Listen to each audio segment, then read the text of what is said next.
Here we go then, the action gets going this week. Lots of games to look forward to. It all starts with the Seychelles-Gabon match, of course, indeed. But today we're talking about what could be quite an important game because Chad versus Ghana presents Ghana with an unbelievable opportunity to really make a name for themselves in this group. They're already doing well. I know it's only 3 points clear of second place Comoros, and Ghana and Comoros in recent years have become sort of arch enemies, arch nemesis of each other. And I think even in this group, Ghana's only defeat has come to Comoros. And of course, the AFCON in Cameroon, it was Comoros that also dumped Ghana out. But Ghana, especially in October, could finally get their revenge on the Comorian people. Ghana 3 points clear of Comoros, but I think more importantly, 6 points clear of Mali. If anyone's going to challenge Ghana for the top spot, I still think it should and probably could be Mali. But it's very much Mali's last chance. But we're here to talk about Chad Ghana. Now, on Thursday, all the games in this group will be taking place at the same time. Chad versus Ghana first in Chad. Then, interestingly, Madagascar in the third. 10 points. Many would say not bad for them at all. They play the Central African Republic, and that's being played in Morocco.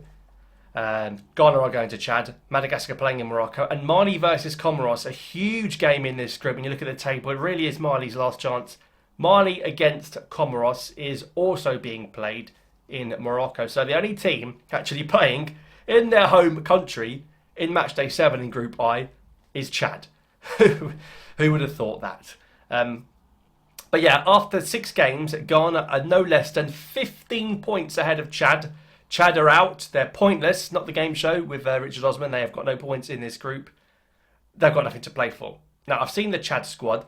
There's no Marius up front, and he's probably their best player. I think he plays at Samsunspor in the Turkish league. He's not here. But Chad have called so many new players in this squad. This is not the same Chad that Ghana beat 5-0 last time out. I'm not saying Chad are going to do anything, but I'm saying it's a very different Chad. First time they've all played together. Lots of faces in this Chad squad playing in Europe, including 2 twins. Chad have 2 twins. Now, the referee's going to have his work cut out if they're both on the pitch at the same time. The Chuana twins, they play in a lower league team in Italy. They both play at the same club. They're both playing for Chad at international level. It's the first time I ever remember twins. I think Gabon might have a pair of twins as well, actually. The Iwono twins. But Chad have twins. So good luck being told which Chuana brother to mark. That might be a bit confusing for Ghana. But the Ghana squad is absolutely clear. Who's going to be in goal? Didn't see a Fori in the list. That's going to be probably the main concern for the Ghanaians. Who's the goalkeeper? I mean, I suspect it will be Ait-Ziggy in goal, but we'll wait and see to be sure on that one. 5-0 last time. It could be more, but Chad's squad has changed. But I think Ghana, even though they won 5-0 last time, are a much better side than when that game happened. Derek Kern, the centre-back's come in, born in Germany, came through the academy at Bayern, now at Union Berlin in the German league. That's a good addition for them in the defence. Tarek Lamptey's just gone to Fiorentina, and I also think Suleiman has gone to Bologna. So they've had a few players on the move. Obviously, Partey's left Arsenal to go to Villarreal. Had a few players on the move, but particularly the forward line in the Premier League. Forget about Jordan Ayew. He just seems to be always here. Surprised Dede Ayew, Andre Ayew's not here, the way these brothers seem to stick around. But he is the captain, isn't he? I actually think he's a good guy to have in the dressing room, but starting, he's got to be Kudus. Semenyo, what a start to the season Semenyo's had. What a start to the season Kudus has had. Inaki Williams in there as well. I like the guy, Suleimana, the one that was at Southampton, Kamaldeen. I think he's a really underrated player. I like him a lot. It's going to be interesting to see how Ghana line up in the forward line. They are a team that can score plenty of goals, as we saw with the number of goals they scored back in the March World Cup qualifiers as well. I think Ghana are going to have a really good game here. I think despite the new faces, obviously Chad are out, they're going to be trying a completely different set of faces. Trust me, a lot of European-based faces and Middle Eastern-based faces for Chad. I think Ghana need to fill their boots, because if it somehow came down to goal difference, it's about how much can you smack Chad. And ultimately, look at the quality on the show with Semenyo, with Kudus. I think Kudus at Tottenham, obviously as a West Ham fan, is annoying, but what a start he's had. He got 2 assists in the opener. Semenyo at Anfield in the opening day.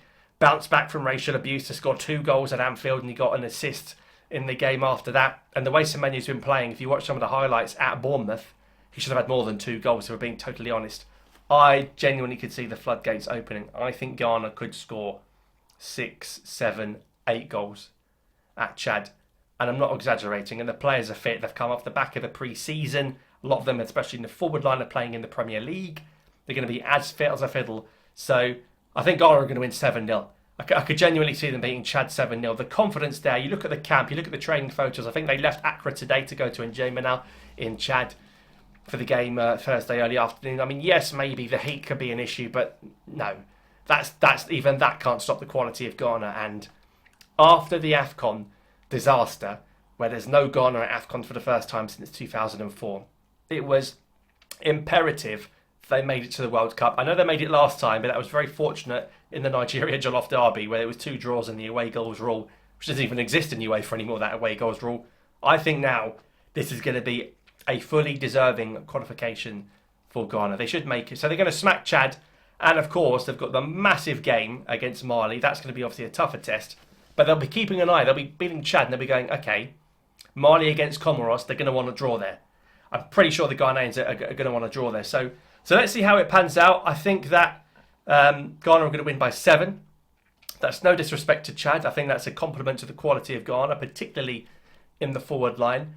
And yeah, it'll be a good way to kick off the international break. And I'm sure that'll be a huge confidence booster when they host Mali. Remember, Ghana in this team, because of the poor form they've had, they were the team in pot 2. All the pot 1 teams, they didn't really want Ghana. And that's been shown. The proof's been in the pudding, because Mali were the team in pot 1 here, and they are struggling. They're behind Madagascar as we speak right now. So get your predictions in down below as Ghana take on Chad. I mean, I keep looking at the Ghanaian forward line. It's scary. I can't believe it's not gone to AFCON. What a mess that they didn't go to the Africa Cup of Nations. But yeah, let me know your thoughts down below. Thank you so much for watching, and I shall see you next time.